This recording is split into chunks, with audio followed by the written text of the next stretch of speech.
Greetings and welcome to Match Play with Ray Adams. Thank you for joining me today. A very special episode today dedicated to the hard-working superintendents that make the golf courses such a memorable place for us when we go out and play this game. And you know, joining me today is one of the great superintendents in the country, Mark Woodward. I met Mark first at Torrey Pines at the US Open in 2008 when he was brought from Phoenix to San Diego to get Torrey Pines ready for that wonderful US Open we all remember in 2008. And then Mark, you and I saw each other at Torrey Pines again when the US Open was there a few months ago. Thanks for joining me today on the show. And I know you're currently the president of the Cactus and Pine Superintendents Association, which is part of the whole many chapters around the country that make up the Golf Course Superintendents Association of America, where you were once the CEO as well. That's correct. Mark, we're in this big, huge superintendent's maintenance facility with all kinds of equipment. And of course, we golfers, we have our equipment, our golf clubs. There's pieces of equipment that I have no idea what they do. I know they're worth tens of thousands of dollars each, and we're going to talk about that in a few minutes. But Mark, I want to get right to it because you superintendents are the executives over great teams of what happens out on a golf course. And like I said before, people think superintendents and their teams cut the grass and water the lawn, but it's not like that at all. You know, Mark, I know technology has advanced the job of superintendents and advanced all these pieces of equipment. There's now robotics, there's sensors. Lots of what you superintendents do, I'm told, is underground that golfers never see. Just like the technology we have in our golf clubs, you deal with technology changes all the time. How do you keep up with it?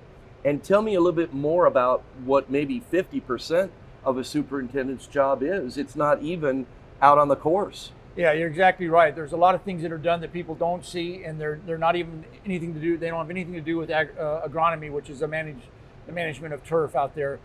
They really have to do with behind-the-scenes stuff that keeps the entire operation going, such as HR management. They manage the largest staff typically at a golf facility. They typically manage the largest budget, so they need to know how to budget. So that's important. They're risk managers. We're on a bunch of equipment here, around a bunch of equipment that is hydraulically driven reels, and it could be dangerous if they're not trained properly. So these guys are educators, they're trainers. They teach these people how to safely operate this equipment so they can go out and maintain the golf course and not get hurt and everything. So, and there's a lot of technology with the irrigation systems. That's all underground, obviously, and they're managed with computerized computers and hooked to weather stations.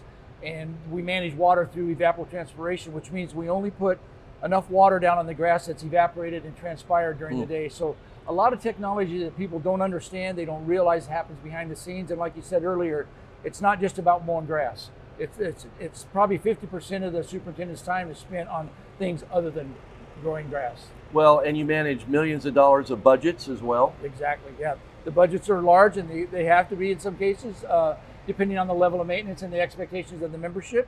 But you know, there's golf course superintendents that do a really, really good job with limited budgets, and they do provide quality playing conditions for their members. So it's very important that they manage within their budget, and no matter what size golf course you're at or where you're at, you got to manage within that budget.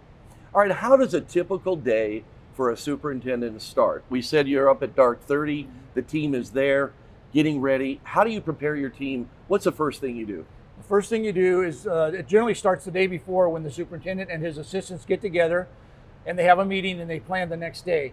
And then they come in and they put all the assignments on a board. And if you look behind us here, you can actually see a couple of the boards that are designated for scheduling the employees. And when we got here this morning, I don't know if you noticed, but that room in there, the lunchroom in there, was they were having an employee meeting. And so that's what starts the day, an employee meeting, getting everybody on the same page, making sure everybody knows their assignment, make sure everybody knows the goals for the day. And so that's what starts the day. And then everybody goes out and does their job. So they work for about 3 or 4 hours. Generally, it takes that long to prep the golf courses in the morning for the golfers, and then they come back in, have lunch, and they go back out for second assignments. You know, I look around to this maintenance building, and I'm seeing all these hundreds of thousands of dollars worth of equipment. I'm sitting on one of them right here, this tractor mower, and I'm thinking this could be a dangerous job as well. Tell me about the safety issues going on for superintendents and your team? That's a great point. A lot of this equipment, like I said, is hydraulically driven or electrically driven motors, and they can be dangerous if you're not careful. They're very, very sharp because we sharpen these mowers all the time to keep the quality of turf cut out there really good. So what happens is in these meetings, these morning meetings that they have, generally they have a safety component in them where they talk about safety and make sure everybody knows what they're doing. And a big part of a superintendent's job is training. So when they get a new piece of equipment in, they train the employees on how to safely operate it. You know, Mark, I was going to ask you about the training because let's just take this machine right here and me. Yeah. How long would it take me to be trained if I came to work as a maintenance staff member on operating this machine so I was proficient at it, it was safe, I was conducting myself in a safe manner under the regulations, rules, what have you? How long would it take somebody to train me on this machine? Well, before I answer that, I can tell you that generally before you get on a mower like this, you start at something that's a little bit smaller. Like that mower behind you? There might be a walking greens mower behind me, like right here. But I don't want to walk. But there might be a triplex mower that's a little bit smaller, or a bunker rake that you learn on. And so you learn the nuances of how equipment works and everything. And then gradually over time, you might graduate up to this mower here. So once you get that basic experience and that foundation, you work up to this mower, and it would only take you, not very long. With proper instruction to do this, you could be mowing fairways in a matter of a half hour or something. Get out and mowing fairways. Yeah, but after a year of all those other graduated training. Working your way up to the graduated training to get up to this mower here. All right, Mark. When we go to the golf course, which we'll be doing in just a moment, tell me how important are all of the things that are going on underground? As far as the irrigation system's concerned, the greens, everything. There's a lot of things going on underground. Like for example, you mentioned the greens. There's drainage systems under the greens that are the greens have a 16-inch depth on them, and there's a drainage tile under there. There's gravel under there. There's drainage pipe, and then there's a sand base, and then the turf. So when water filters down through that foundation, it gets into pipes and gets off the golf course. And then the irrigation system, there's thousands of heads on a golf course, sprinkler heads on a golf course. So a lot of that's underground. People don't even know it's there. They don't realize it's there, but it's what makes the golf course. It's the heart and soul of a golf course, the watering system is. All right, when Mark and I come back, we're going to be going to the golf course right where we play this wonderful game and continue to talk about the dedicated work of superintendents making this game so memorable for you and I. Stay with me. We'll be right back. We'll be back with more match play right after these messages. You've heard me talk about Squares golf shoes and how they help you hit the golf ball further. And many of you are saying, oh, come on, Faldo, give us a break. How is that possible? But yes, they do. And it's proven with science. What we noticed with the Square shoes was the shoe keeps the pressure in a more stable fashion towards inside of the trail heel, allowing pressure to get to the lead side, generating much more club head speed and distance gain. Visit squares.com. Change your shoes, change your game. Squares, the distance golf shoe. What's the difference between good and great? Good treats you like a customer. Great treats you like a friend. From saving you haircut details and clip notes to saving you time with online check-in, Great Clips makes your life easier, just like a great friend should. Great Clips, it's gonna be great. Introducing Flag Assist, the simple, easy-to-use pin attachment that's changing the way people play the game. Flag Assist attaches to the flag pin to allow for faster, easier ball retrieval while eliminating turf damage around the cup. Fully allowable under the rules of golf, Flag Assist is customizable, creating new avenues for course promotion, advertising revenue, and enhanced guest experiences. Visit flagassistgolf.com to see what it can do for your course. As I approach any green, I'm already engaging in a putt. And walking up here, I could see this green slopes right to left. I've got an uphill putt. So I'm gonna take my on-point 3D ball marker, and I'm gonna guess that this putt's breaking a cut, maybe a touch more. But what I really love about it is the visualization I have from above. And looking at this, I think I need to adjust, add just a touch more break, right? Take a look from back here, and I absolutely love where the ball marker's pointed. I think we're lined up great. If I like to put a line on my ball, it's easy to line up with the on-point marker. The only thing left to do is execute. When I stand over a putt, really the only two things I'm thinking about are hitting this putt really solid and good speed.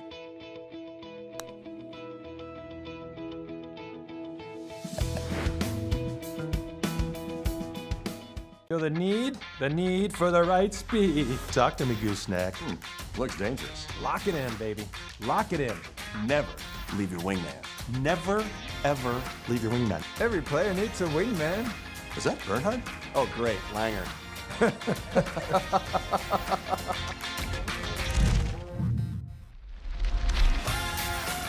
You know why I play Tour Edge? Because I win with it. Pound for pound, nothing comes close. And now back to Match Play with your host, Ray Adams.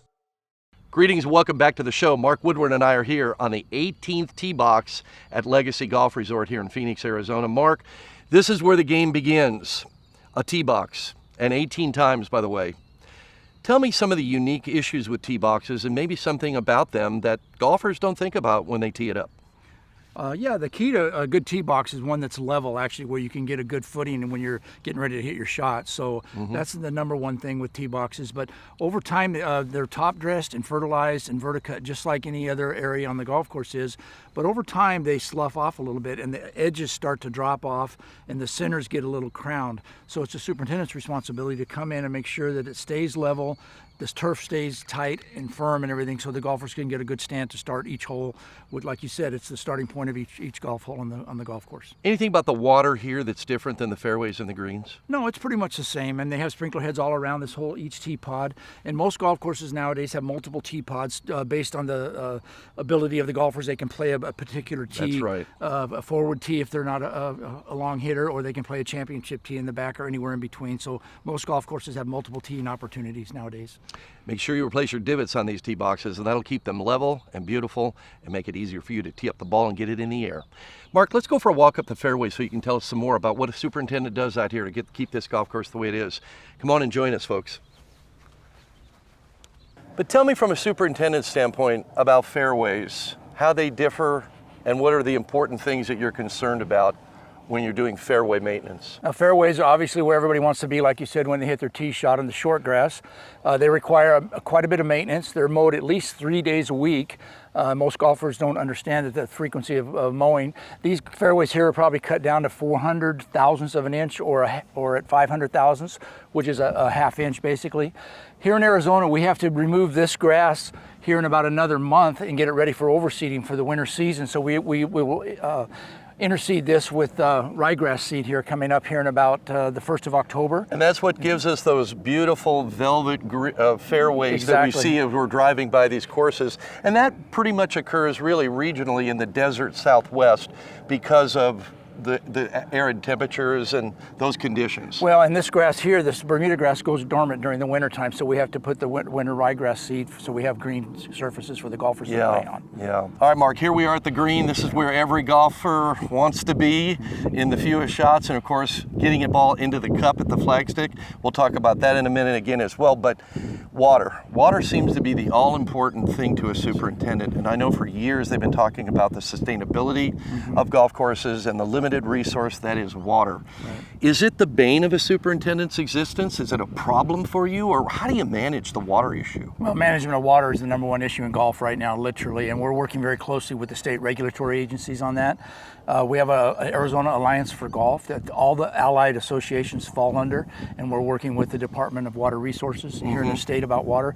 But water is obviously critical to producing these conditions. You have to have water to grow the grass plant here. Yep. But we also have to realize that water is a very precious resource. We have to conserve it, and we have to reduce our footprints and maybe overseed a little less and do things like that to use less water. So water is very, very critical in our business right now, and it's talked about every single day. Superintendents are dealing with water issues every day of their lives. And I know that technology and robotics and automation and all of that and sensors and all of that helps you, right. But in the end, you still have to put your hands on the issue. We do, but golf course superintendents actually water with, a lot of them water with evapotranspiration rates, which is called ET rates.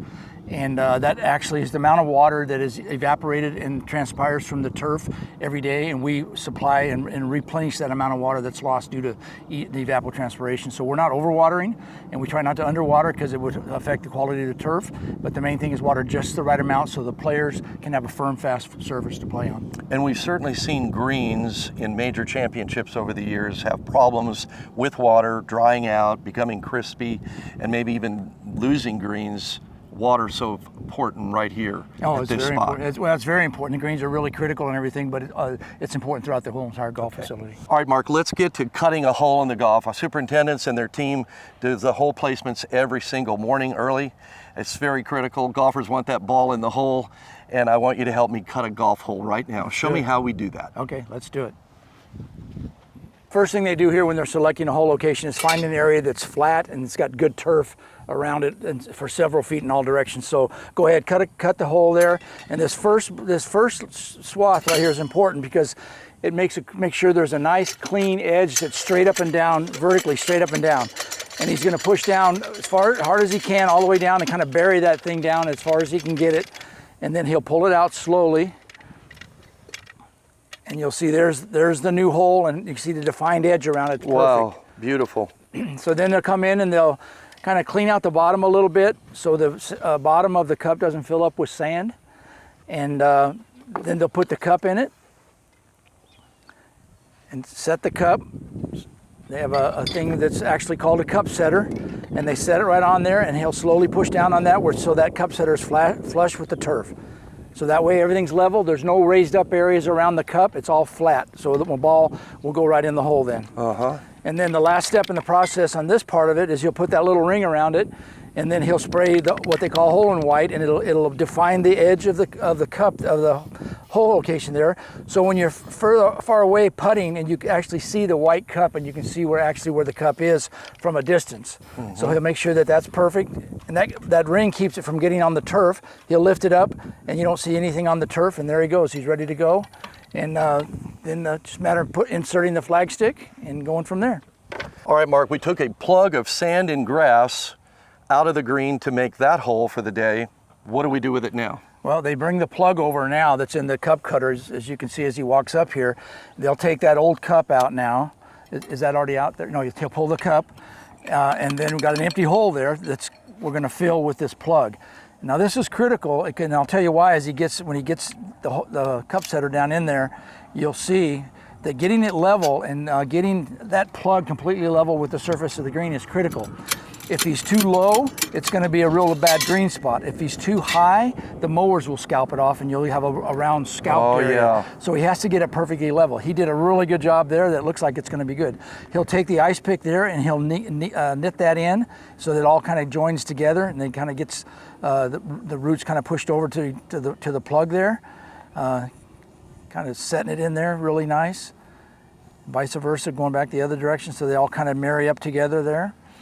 And you can see how level that is now. He did a really good job of getting that right where he wants it. And then he'll put a roller on it. He'll roll it with his foot there to kind of get it even more level. And you can hardly see where it was. Isn't that a master's job? He did a great job. He did a wonderful job there. Good job. And the more masterful the craftsman is, and the superintendents, they make it look so easy. Yep. But we know it's not. Mark, we have our hole cut, we have our plug put back in the old hole, and here we are with a product that I find so innovative and that superintendents all over the country are buying for their golf courses and they're liking. And this is called Flag Assist. You can see that it easily fits in a few seconds over the ferrule at the bottom of the flag stick, and all you do, just like on a practice putting green, is pop your ball up. The main benefit that I see as a superintendent is the fact that it brings the ball up. When the ball goes in the hole, it brings the ball up right up to the top of the hole, so it's easier to get a ball out of it for one thing, and also you can pop it out like you do on a putting green. You just pop the ball out when you want to get it out of there. You just pull it out real quickly. This is the same concept, and I think that's the biggest benefit because it maintains the integrity of the hole around the edge, so it doesn't mess up the edge of the hole. It also helps the golfers pop the ball up quickly. Yep. You can logo it, as you see we've done for cancer research here with the pink ribbons, and we're excited about Flag Assist. And when we come back, folks, a couple of more superintendents are going to talk to us about this product, Flag Assist, so stay with us. We'll be back with more match play right after these messages. Bobby Jones, 30 years of classic style for the modern man, now brings you the Jones Performance Cotton Polo. Lightweight and luxurious cotton hand feel with moisture-wicking comfort. The Jones Performance Cotton Polo is engineered with an exclusive blend of carefully selected cotton and the optimal balance of modal and spandex. It's the perfect combination of classic styling and modern fabric technology. Designed for comfort, engineered for performance and built to last. Look good and stay comfortable, whether you're out on the town or out on the course. The Jones Performance Cotton features a 3-button placket with the iconic Bobby Jones player embroidery for superior comfort, style, and versatility. Get it all in the Jones Performance Cotton Polo.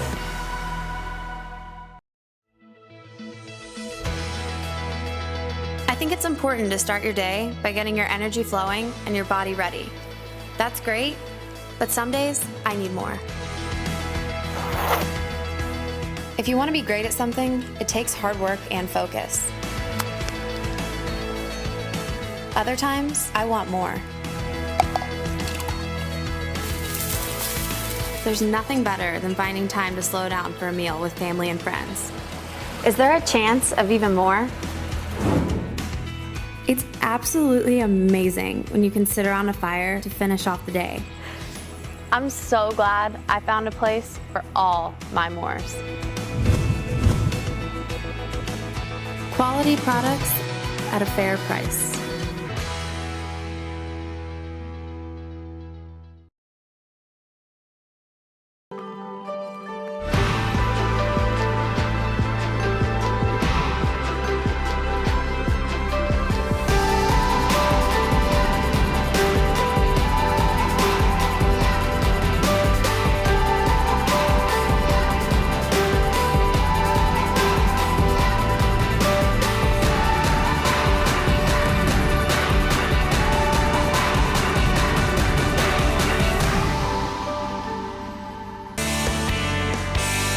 Now back to Match Play with your host, Ray Adams.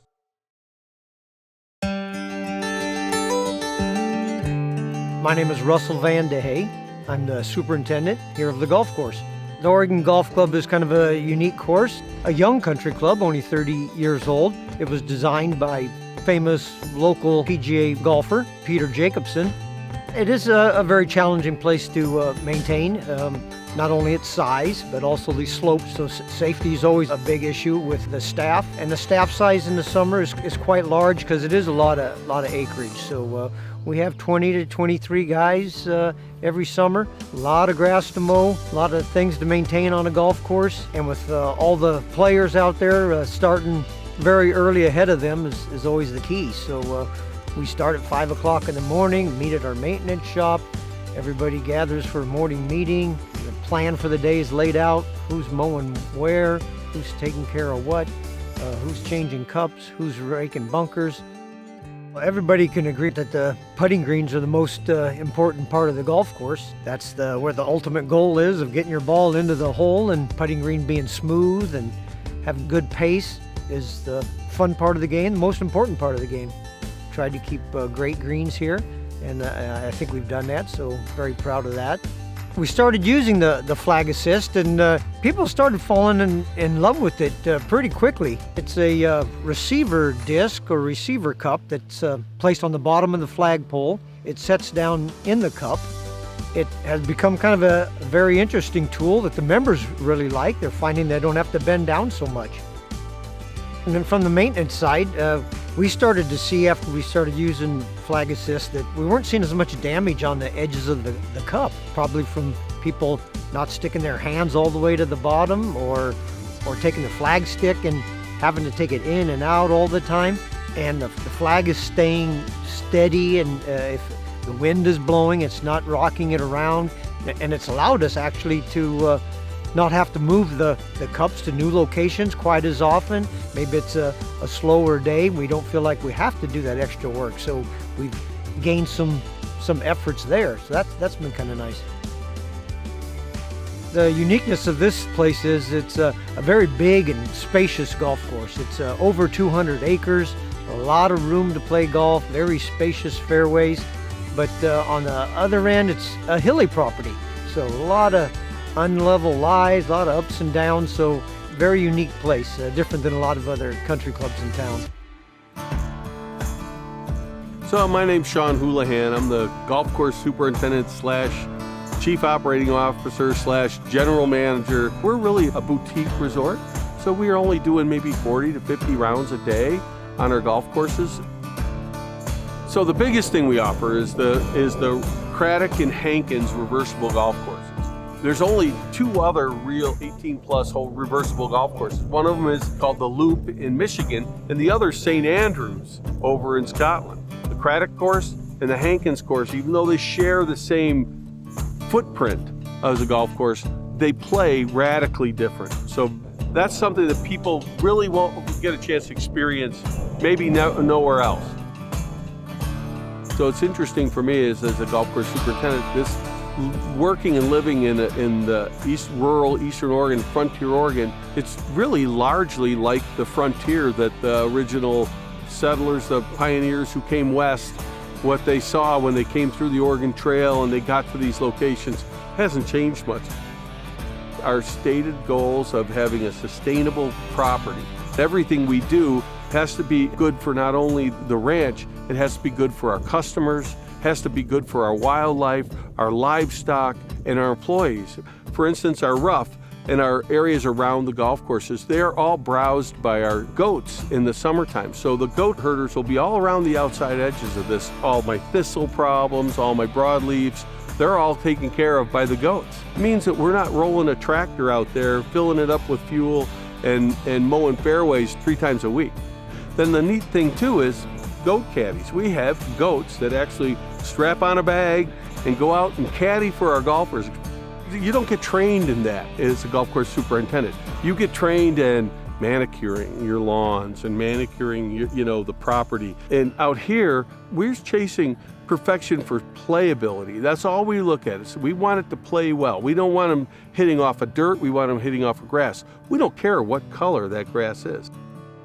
We know we're not going to be able to have an army of 30 people here working here every day, which, quite honestly, for 54 holes of golf that we have out here plus, that wouldn't be uncommon.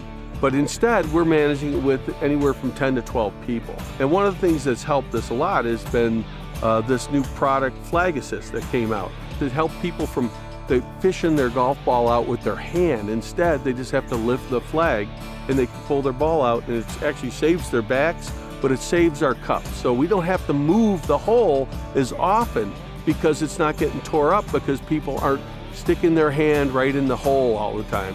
And it's been a big, big plus.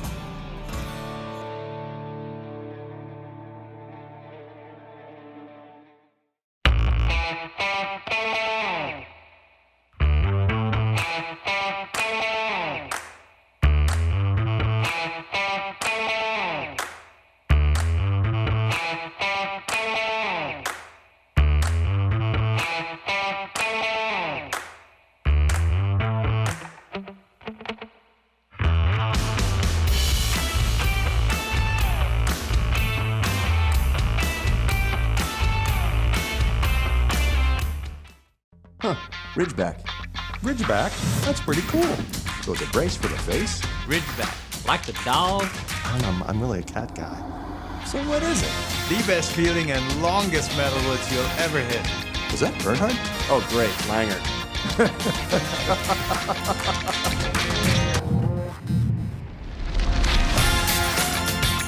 You know why I play Torrey? Because I win with it. Pound for pound, nothing comes close.